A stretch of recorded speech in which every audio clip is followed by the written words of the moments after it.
બનાસકાંઠાથી સમાચાર લોકશાહીના મહાપર્વ એવા સ્થાનિક સ્વરાજની ચૂંટણીમાં પ્રતિનિધિ પસંદગી માટે આજે મતદાનનો દિવસ છે। ડીસા નગરપાલિકા ચૂંટણીમાં સવારથી મતદાન ચાલી રહ્યું છે। 44 બેઠકો માટે ડીસા નગરપાલિકામાં મતદાનની પ્રક્રિયા ચાલી રહી છે। 9 બેઠકો પર કોઈ પ્રતિસ્પર્ધી ન હોવાથી અગાઉથી જ બિનહરીફ જાહેર થઈ છે। વહેલી સવારથી મતદાન કરવા નાગરિકોમાં ઉત્સાહ જોવા મળી રહ્યો છે। મતદારો પોતાના ઘરોથી બહાર નીકળીને મતાધિકારનો ઉપયોગ કરવા માટે બૂથ પર પહોંચી રહ્યા છે। બિલકુલ, તો બનાસકાંઠા ડીસા નગરપાલિકાનું મતદાન અને મૌલિક આપણી સાથે જોડાઈ ગયા છે। જી મૌલિક, આપની પાછળના થોડા દ્રશ્યો અમે જોઈ રહ્યા છીએ। અત્યારે બૂથ શાંત દેખાઈ રહ્યા છે કે વહેલી સવારે પહેલા કલાકમાં જ લોકો મત આપીને ગયા છે?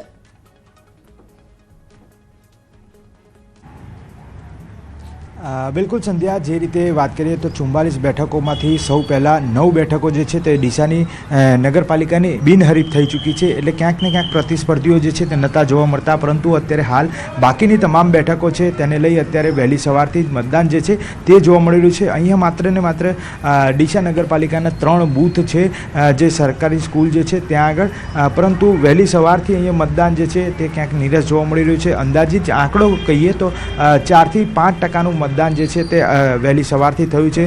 ક્યાંક ને ક્યાંક આ પ્રકારની પરિસ્થિતિ થાય તો વહેલી સવારથી લગભગ સાંજ સુધીમાં માત્ર સરેરાશ 45 થી 50% મતદાન નોંધાય તેવા પ્રકારની શક્યતાઓ જોવા મળી રહી છે। કારણ કે એક બાજુ યલો એલર્ટ પણ છે, પરંતુ તેમ છતાં પણ પરિવાર સાથે વહેલી સવારથી જો જે મતદાનનો ઉપયોગ છે તે મતાધિકારનો ઉપયોગ જે કરી રહ્યા છે। બીજી તરફ પોલીસ વ્યવસ્થાની વાત કરીએ તો પોલીસ બંદોબસ્ત પણ અહીંયા આગળ પૂરતી જે સંખ્યામાં છે તે ગોઠવવામાં આવે છે। સ્કૂલની આજુબાજુમાં કોઈપણ પ્રકારની 100 મીટરની ત્રિજ્યામાં કોઈપણ પાર્ટીના બૂથ ના લાગે તે માટેની પૂરતી વ્યવસ્થા જોવામાં આવી છે। નાગરિકોને કોઈ પ્રકારની તકલીફ પેદા ના થાય તે માટે પૂરતી પાણીની વ્યવસ્થા પણ જોવામાં આવી છે। સ્થાનિક સ્વરાજ્યની ચૂંટણી હોય એટલે સ્વાભાવિક છે સ્થાનિક મુદ્દાઓ પણ હોય છે અને મુદ્દાઓ આધારિત મતદાન જે છે તે લોકો કરતા હોય છે, પરંતુ મતદાન અત્યારે વહેલી સવારથી કોઈપણ પ્રકારની ફરિયાદો નથી આવી અને તેમ છતાં પણ નીરસ મતદાન જે છે તે એક પ્રકારે જોવા મળી રહ્યું છે।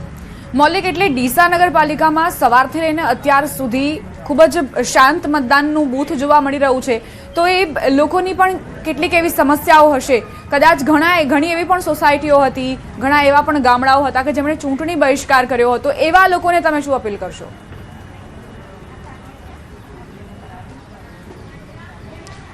બિલકુલ, જે રીતે અત્યારે વહેલી સવારથી મતદાનમાં નિરસતા જોવા મળી રહી છે તેની પાછળનું એક કારણ એવું પણ માનવામાં આવ્યું છે કે ક્યાંક ને ક્યાંક લોકો ધંધા રોજગાર સિવાય પશુપાલનના વ્યવસાય સાથે વધુ જોડાયેલા હોય છે। એટલે વહેલી સવારથી તેઓ પોતાના કામમાં અતિ વ્યસ્ત હોય છે અને તેના જ કારણે ક્યાંક મતદાનમાં નિરસતા જે છે તે જોવા મળતી હોય છે। પરંતુ અત્યારે હાલ જે ઠંડા પોરે જે પણ વ્યક્તિઓ મતદાન કરવા આવી રહ્યા છે તે લોકોને મતદાનની વધુમાં વધુ મતદાન થાય તે માટે તેમના પડોશીઓ દ્વારા પણ અપીલ કરવામાં આવતી હોય છે। શાંતિપ્રિય મતદાન માટે કોઈ ભીડભાડમાં ન ઊભું રહેવું પડે તે માટે પણ કાનો કાન જે છે તે વાતચીત કરતા હોય છે। પરંતુ આ પ્રકારનું મતદાન જો નીરસ મતદાન રહ્યું તો મતદાન માટે પણ ન્યૂઝ 18 દ્વારા અપીલ કરવામાં આવે છે કે આ પ્રકારના મતદાનનો મતાધિકારનો ઉપયોગ જે છે તે સૌ કોઈએ કરવો જોઈએ।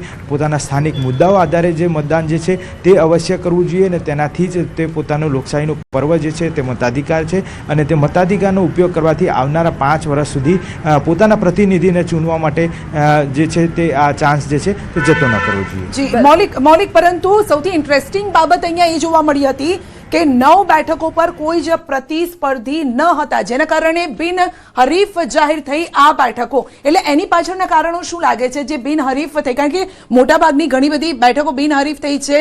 બીજેપીના પક્ષમાં મોટાભાગની ઓવરઓલ જોઈએ આપણે રાજ્યમાં, તો એ બેઠકો કઈ છે?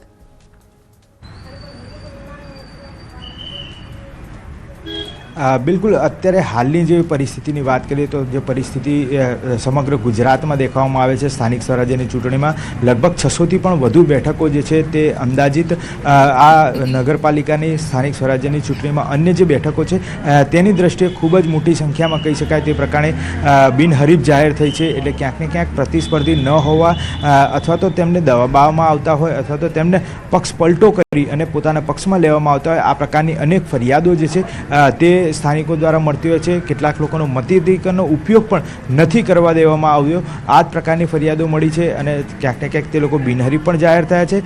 એટલે મહત્ત્વની વાત એ છે કે આવા પ્રકારના જ્યારે કિસ્સાઓ સામે આવતા હોય છે ત્યારે સ્થાનિક સ્વરાજ્યની ચૂંટણીમાં લોકો પોતાનો મતાધિકાર ઉપયોગ કરી શકે તે માટે જે પ્રચાર પ્રસાર અથવા તો સ્થાનિક તંત્ર દ્વારા મદદ મળવી જોઈએ તે પણ ક્યાંક નથી મળી. તે પ્રકારની વાત અત્યારે હાલ સામે આવી રહી છે.